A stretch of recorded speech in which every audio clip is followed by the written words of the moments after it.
अब हम एल्कीन के स्थायित्व भी देख लिए हैं, अब बनाएंगे कैसे। ये एल्कीन नाम का जो केमिकल है इसको बनाते कैसे हैं। बनाने के लिए एल्किल हैलाइड से भी बनाया जा सकता है, और भी अन्य प्रकार हैं जो आगे देखेंगे। तो हैलाइड से अगर बनाना है तो सबसे पहले ये एक सूत्र है जिसमें ये जो जुड़ा है समूह, हेलोजन समूह, एक्स का मतलब है हेलोजन समूह, ये जुड़ा हुआ है। ये जिस कार्बन से जुड़ा हुआ है उस कार्बन को अल्फा कार्बन कहा जाता है, और उससे लगे हुए जो दूसरा कार्बन है उसको बीटा कार्बन कहते हैं। तो इससे जुड़ा हाइड्रोजन क्या हो गया, बीटा हाइड्रोजन हो गया।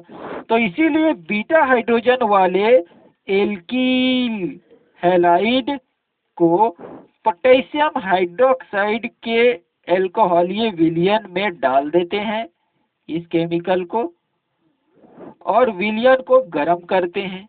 तो गर्म करने के बाद हाइड्रोजन और हेलोजन अलग निकल जाता है, ये दोनों अलग निकल जाता है और शुद्ध एल्कीन की प्राप्ति होती है। देखो हाइड्रोजन हैलाइड अलग निकल गया।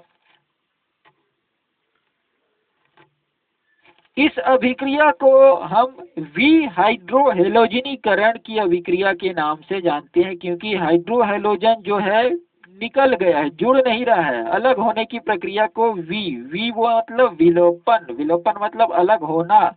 तो वी से विलोपन, हाइड्रोजन हेलोजनी मतलब कि हाइड्रोजन और हेलोजन जो है विलोपन हो रहा है, और इस अभिक्रिया को करण बोल रहे हैं, इसलिए विहाइड्रोहेलोजनीकरण। इन अभिक्रिया में हेलोजन जो अल्फा कार्बन से जुड़ा हुआ है यहां से निकलता है, और हाइड्रोजन जो है वो बीटा कार्बन से निकलता है। और ये जो अल्फा कार्बन और बीटा कार्बन है इन दोनों के बीच द्विबंध बनाने का कार्य करता है। जब ये हटेगा, हाइड्रोजन और हेलोजन दोनों हटेगा, तो कार्बन कार्बन के बीच में डबल बॉन्ड बन जाएगा, तभी तो एल्कीन कहलाएगा। उदाहरण के तौर पर यदि ये ब्रोमो एथेन है, CH3CH2Br, देख सकते हैं CH3CH2Br दिया है, ब्रोमो एथेन, ये मेथ एथ हो गया, एथेन हो गया, ब्रोमो एथेन। पोटेशियम हाइड्रोक्साइड है, ये एक प्रकार का क्षार है। इसको, इसका विलयन हम बनाएंगे, तो विलयन बनाएंगे एक परख नली में और दूसरे परख नली में ये वाला केमिकल है, दोनों केमिकल को मिला देंगे, फिर गर्म करेंगे। तो जब इसको उष्मा दिया जाता है यानी गर्माहट दिया जाता है, तो वहां से ब्रोमीन और हाइड्रोजन हटेगा और ये वाला एथिन हमको प्राप्त होगा। इसके अलावा सेट-जेफ का नियम है, जो सेट-जेफ का नियम हम देखते हैं कि इसमें क्या कहा जा रहा है। ये है सेट-जेफ का नियम, 2 नंबर में इसको लिखना है कॉपी में। यहाँ पर 1 2 3 4 4 कार्बन है इसलिए ब्यूट हो गया, और चूंकि दूसरे कार्बन पर ब्रोमीन समूह जुड़ा है इसलिए 2 ब्रोमो बोलेंगे, 2 ब्रोमो ब्यूटेन, एकल बंध वाला है इसलिए एन, 2 ब्रोमो ब्यूटेन।